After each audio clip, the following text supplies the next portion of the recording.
Eco Money on Money FM 89.3. From rubber gloves to face masks to test kits and even the vials for vaccines, there's no denying there was a significant increase in the amount of medical waste as a result of the COVID-19 pandemic. And you just have to do a quick search online and you'll find a multitude of research papers that look at the impact of the pandemic on medical waste. But this poses a larger question, though, when we look at the healthcare industry. What is the environmental footprint of the healthcare industry, and what is the sector doing about it? Well, according to a study and a report released by Healthcare Without Harm and independent sustainability consultancy Arup, the healthcare industry is responsible for about 4.4% of global CO2 emissions. Now, that may not sound like a lot, but to put things in perspective, if it were a country, it would be the 5th largest emitter on the planet. According to this report, the top 3 emitters, the United States, China, and collectively the countries of the European Union, comprise more than half of the world's total healthcare climate footprint, with hospitals and healthcare facilities being major resources and energy consumers. The report highlights that global healthcare is a complex and diverse sector that has never been mapped to climate emissions before, and it adds the trajectory of healthcare emissions is not well understood. National and regional estimates are limited. The footprints of anesthetic gases and metered dose inhalers need to be measured, as well as healthcare supply chain, which needs to be better understood. To get a clearer understanding of the situation when we're talking about healthcare, I spoke with Simarna Singh, who is a Regional Sustainability Manager, Business Unit Healthcare for APAC at DKSH. It's a healthcare services and distribution company. I started off by asking her to set the scene and give us a better understanding of where the healthcare sector is at the moment when it comes to sustainability. Before I dive into it, let me just take a minute to just briefly introduce the DKSH Healthcare Business Unit.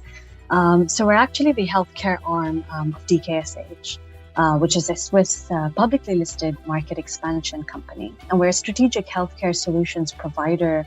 So really in a nutshell, Rachel, we focus on distribution for pharmaceuticals, consumer health products, over-the-counter products, and medical devices, predominantly in the Asia Pacific. And so really maybe I can touch back on your question on really how the healthcare sector is at the moment. But before that, maybe I'll just quickly share with you what sustainability means for DKSH. Okay. So our purpose really is to enrich our patients' lives.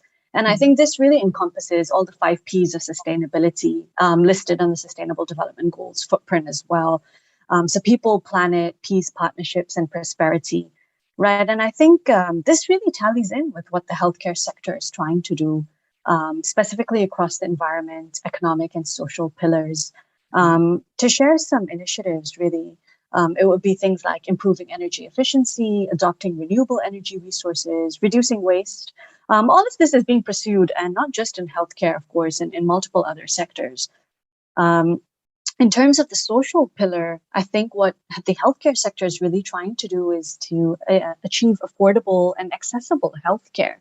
But this is also an economic challenge because, maintaining quality, especially during an aging population, is really, really quite challenging. What are some of the key challenges when it comes to sustainability for the healthcare sector? I think I'll start off with, the overall challenges. I mean, we speak about the social pillar for ESG. I think the first one would be speaking about really creating accessible healthcare for all. I mean, this is a challenge because you have to speak about resource allocation. You have to speak about how you're going to really sustain ensuring that it's affordable in the years to come. Can you really cater to a population for the country in terms of age groups, the different specialized diseases? So that's from a social pillar. If I speak about the environmental pillar, waste management, especially during the pandemic, they're speaking about millions of test kits generating plastic and, chemical waste as well as usage of masks, vaccines. So of course, it is a challenge to strike the balance between sustainability and ensuring patient health and safety. But with that said, there are also opportunities, that the healthcare sector has tapped on, whether that's in terms of LED lighting or solar energy. So there are economic benefits that are also being brought into the businesses by sustainability. Okay, and you mentioned some key things there. I think hygiene is one of the key concerns, right, when it comes to sustainability in the healthcare sector. Yeah, no, definitely. Hygiene is imperative, and I think, like I said, it's really important to strike that balance for our patients. Yeah. Okay. It gives them that level of comfort, right? From that perspective, what are some of the ways that the healthcare sector can overcome or is overcoming some of these sustainability challenges? So I think maybe I'll speak about this from a DKSH standpoint, where supply chain, is something that we can make a full impact on, really. So speak about supply chain, then, it accounts to about 60% of emissions globally. And for healthcare, that's about 70% of the emissions, predominantly being attributable to scope 3. So production, transport, disposal of goods and services, right? And how this can really be overcome, maybe I'll share some examples with what we're doing with DKSH, specifically in terms of packaging. So for example, we're actually exploring alternatives to single-use styrofoam and looking at more reusable packaging solutions. So for our cold chain shipments, more specifically vaccines, which are temperature controlled, we have 2 solutions at the moment, Rachel, the B box and the Orca box. And this can typically be used for 5 years. So it minimizes the use of single-use packaging and actually prevents wastage and focuses on quality control. So that's the first aspect that we're working on. Secondly, in the distribution center, we're also using the DPAC, which is an innovative packing machine, and it actually scans and identifies the maximum height that the products can fit in a box, and then seals it directly to ensure that it's sealed properly. And from a sustainability standpoint, this actually eliminates the use of plastic fillers. At the same time, obviously, within a transportation fleet, we can actually utilize the maximum amount of space. Then, in terms of renewable energy sources, we're also incorporating solar energy within a lot of our distribution centers. And I think that's across a lot of the healthcare businesses as well, where we're looking at, obviously, Taiwan, where we've recently introduced a new building with a solar rooftop, and in Thailand with a solar cell system. And in terms of automation, within the distribution center, we're also piloting a paperless system to make sure that we're reducing the amount of paper usage and printing within the distribution center. So these are some of the initiatives that we've been, piloting and working on. That's interesting. And, when you talk about supply chains, I mean, as you mentioned, they do account for a significant portion of global emissions. I think it's something like 60%, right?